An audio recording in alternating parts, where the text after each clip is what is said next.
normally the first one here and last one to leave, you know what I mean? Ain't no name of the game.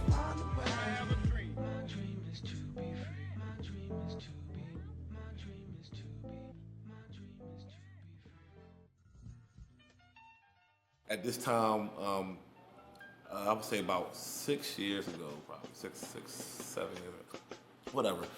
I was going to go to the Army, and I didn't know what I was going to do. I was home, you know.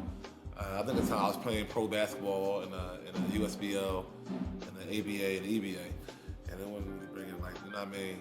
And I was going to go to the Army. Like, I need to make some money, and Daryl heard that I was going to go to the Army. Mind you, before this happened, me and Daryl just chill. Like, we just homies. We ain't tour, we ain't travel with nobody. We just good brothers, you know what I mean? He called me like, yo, I need you to come on the road with me, man. Like, you're not going to the Army. I'm like, what you mean? I'm like, all right, well, if you don't tell me when, then I'm leaving. The next day I was supposed to go sign my papers. I took the test, passed the test and all that. Next day I was going to sign with the Army and be gone. He called me that morning I was supposed to sign, was like, yo, come to rehearsal at center stage and be out on the road. I'm like, when? Today. I'm like, what? So I went to rehearsal and been on tour ever since.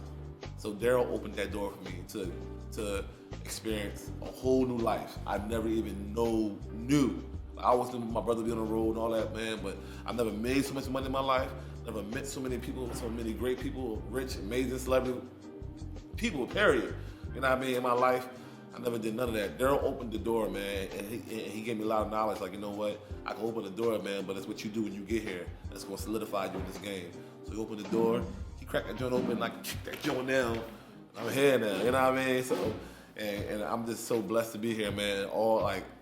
Thank God for Daryl Robinson, man. Like, that brother, I could have been on the front line of Iraq and been dead.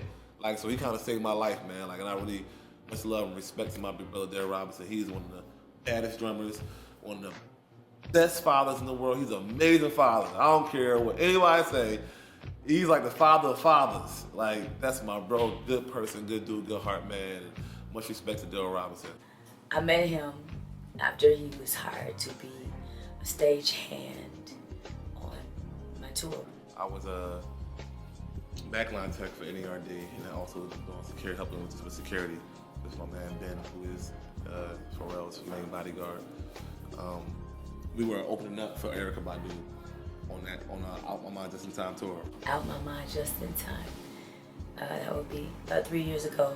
The next day, the next show Erykah had was in the Tower there in Philly, and that's when, you know, I knew RC, who was the MD for Erykah, and a couple people, and they all seen how I worked and was helping. They was like, man, we need you out here, you know what I mean? Everybody kept requesting L. We want L to come back. We want L.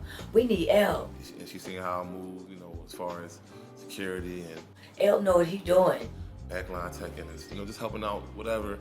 Man, we not going without L. You know, it would always be, you know, that. So his work, you know, speaks for itself. The next thing I know, you know, she called me to her office. She called me to her dressing room. That's how, right before she went on stage. And she, you know, asked me, you know, she said, well, you know, we need you out here, and, you know, we're gonna make this work. People always compliment him and are disappointed when he doesn't go with us because he does such quality work on stage, you know, very quick. So I'm thinking like she gonna say, well, start next week, something like that. And I was like, so when you want me to start? Tonight. He works very hard, and it's very good for, you know, our team, for our family, you know, we don't have any weak links. I had this iced out chain on. I was, you know, and she said, take all that off, because I don't want the tension to be off me. So I had to take all my chains off and got right to work tonight. And we love him, you know, he's our brother. That was 09, probably like, I think August or September 09, and I've been with her ever since. I watched him over 10 years ago. He was basically carrying bags and being a tech guy for all the up-and-coming musicians that are moving now and the guys that have paved the way for the Philadelphia movement.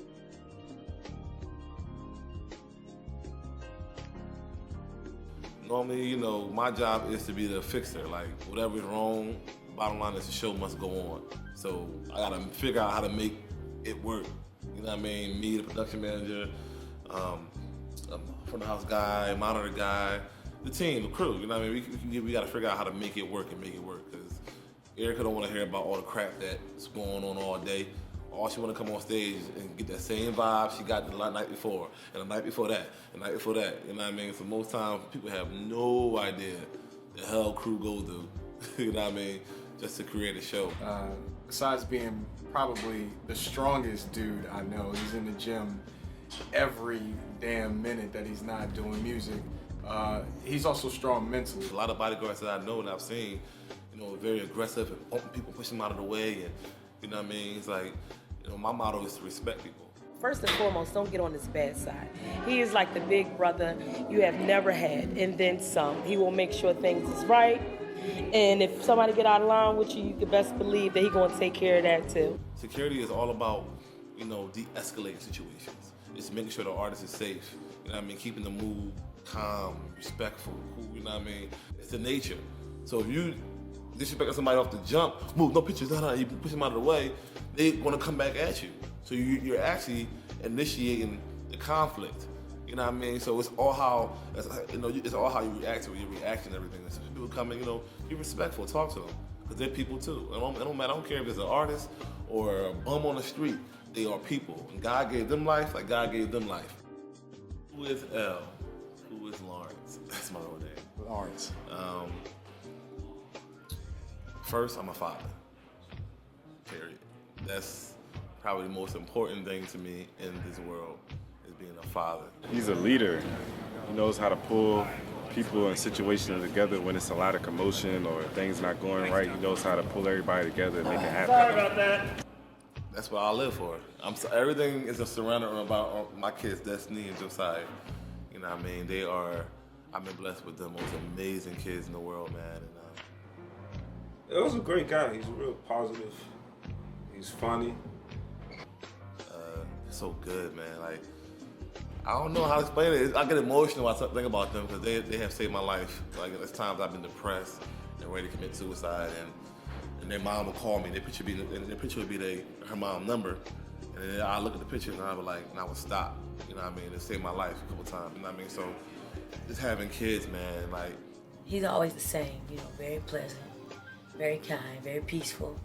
They either break you or make you. One or the other, you know what I mean? Either you're gonna be a good father or you're gonna be a deadbeat father, you know what I mean? And I like to think that I'm a good father. He has a heart. Like, you would think, like, big cats like that, but big cats like him, like, he has a real heart. You know what I'm saying? Like, he definitely cares. He look out for his people, his bros, you know, people that's close to him. He definitely look out. Like, he's big-hearted. A-level gentleman. Let me tell you all the players in the band. I'm an MD, drummer. Then you have Mike Gilly, the bass player. You also have Ray Nesmith, another bass player. You have Steve Levy, which is the keyboard player. You have Brandon Young, the other keyboard player. You have Paris Bowens, my brother. You have LeVar Joyner. You have Walt Nash, percussion player. We have, man, it's such a big band. I'm just trying to name everybody, you know what I mean? You have Andre Pickney, whatever. You have bass player, Dope. You have, it's a lot of us. But the whole thing is, what we did is, it's a bunch of brothers coming together. And then we all play together, like, you know, a lot of them players play for Snoop Dogg and Wiz Khalifa and my brother Paris Bowens, who's been like my music inspiration since I was younger, man. He's played with everybody, and he's the baddest keyboard player in the world, hands down. Can't nobody see him, you know what I mean? And he's been really my main influence for music, like watching him kill when I was a young boy to now, like. So he done played an MD for everybody. Right now he's MDing for Israel Halton, a new breed gospel artist. He's played from everybody from Destiny's Child to Bubba Sparks to Justin Timberlake to the Carl Thomas to, I can go on. His resume is ridiculous. My brother, also my big brother Eric Tribbett, now part of A-Level, he has been my biggest drum influence. Like, played with everybody as well, man. Like, amazing drummer, like an amazing guy, period. Like, you know what I mean? But we just all get together and we just play. I mean, we vibe together at the crib all the time, you know what I mean? And it was like, you know, we might just start playing at the open mic spot, you know? And we used to always joke how, we used to always say this since we all on the road with A-level artists. So it came out, the name came out to do a joke, like, all right, well, we A-level, because you play with A-level artists, you know what I mean? It was a joke, you know, it sounded cocky, but it was a cocky joke. I mean, it wasn't nobody, you know, we all humble, so it ain't nobody arrogant. But, you know, so it was like, so then Kendall asked us one day, like, so what's your band name? And we was all thinking. I think Mike Gill was like, it should be A-level and laugh. I was like, yo, that's crazy. A-level gentlemen. So then we came up with this slogan, A-level gentlemen. Not just a band, but a mindset and a lifestyle. To live an A-level life, to live an A-level mindset, to keep yourself, you know what I mean, top notch, you know what I mean, the best. So, you know what I mean, it's just, you know what I mean, and from that, man, like, we play at Noni's every week, and we have a massive amount of gigs outside of Noni's. That's why the band's so big, because a lot of times the band got separated and go here and here, and you won't be able to cover it, you know what I mean? And I'm telling you right now, like, ain't nobody singing A-level gentlemen, and that's cocky. And I'm telling you right now, my band is killing. But, you know what I mean, as far as just musicians, you know what I mean? And then other than that, I'm about to go to Contraband. Contraband, that's my brothers, Daryl Robinson, Rayfield Holloman, Aaron Draper, Wayne Moore, my little brother Scoop, and big brother Benny. And that's, like, you think Contraband, you think more of the roots, but more mainstream. Crazy. The whole band, the band has traveled with everybody. I mean, worked with everybody. The bad musicians in Philly, you know what I mean?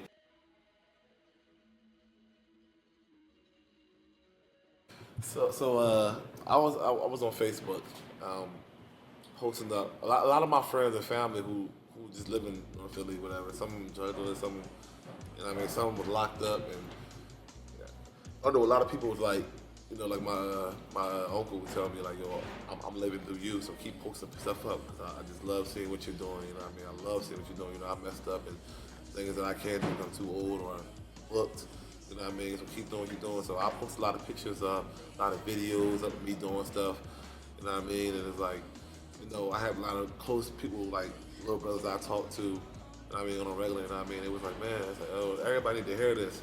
And then some young boy, like 14 years old, hit me on Facebook today, actually. And earlier this morning, like 5 o'clock this morning, we was talking. He was like, man, I was just giving him some advice. He was like, man, he was like, wow, it's amazing I'm actually talking to you. I'm like, I'm nobody. What you mean? But you doing all this, you doing that. I'm like, man, I'm like, do you know you have a better chance than me? Like, you 14. You already have enough respect for wisdom. I try to always be professional. I mean, from a gig getting paid $3,000, $4,000, $5,000, $6,000 a week to getting paid $50 for a gig. Guess what? I'm gonna be on time. I'm gonna have my gear. I'm gonna know my material just as well as it is as I was up there. That's something that I always try to, you know what I mean, advise to all my young boys, all my little brothers that's in the game trying to come up. Like, man, your professionalism starts now. It don't start when you get there. It starts now because you gotta make that a habit. You know what I mean? Make it a habit. You know, one of the things my dad used to do when I was younger. When I used to work, he used to make me pay 50% of everything I get. I used to work with him. My dad was a neurologist, a brain surgeon. I used to go to the office with him and go work with him when I was like 11, 12. And every time I get paid, he'll take 50% of everything. I'm like, what the heck is he doing? It's all my money. Like, so he's like, all right, every week, give me half your money. But that helped me because when I got older, I had to start paying rent, lights, electric, car notes, insurance, all that. It was nothing to pay it because I've been so used to giving half all my money. You know what I mean? It was like, you know what I'm saying? It just became a habit. So my point in saying that is you start then. You start now. You ain't quite there yet, start now. Start doing the things you need to do now. I want everybody to see my life, see my mistakes, see the great things that God has blessed me with, man, and take it and run with it and go. I want to see people make it. I want to see them go way further than me. I want to see next generation do the unthinkable. You know what I mean? I want to see something I ain't think of. You know what I mean? I want to see people make it. I want to celebrate somebody else. You know what I mean? I don't want it to all be me. That's selfish. You know what I mean? I want my kids to do way better than me.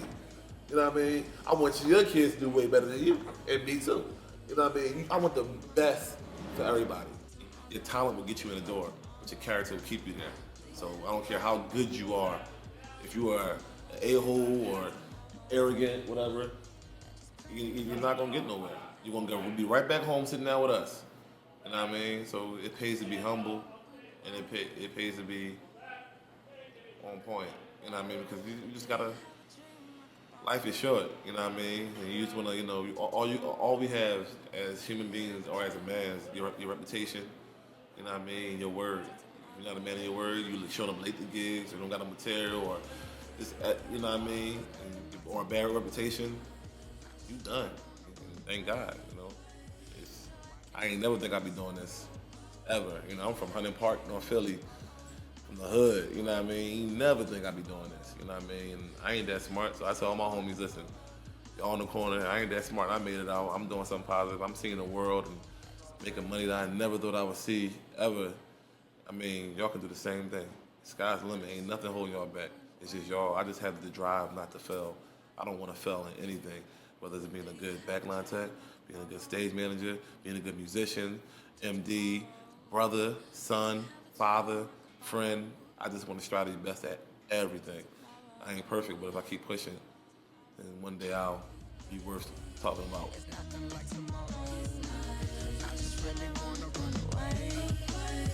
So I can escape my sorrow. But do you have a dream I could borrow? Till tomorrow, till tomorrow. Do you have a dream I could borrow? Till tomorrow, till tomorrow. Yeah. I just pray that today. I just really wanna run away.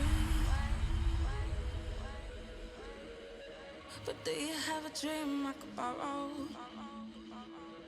Till tomorrow. Do you have a dream I could borrow? Till tomorrow.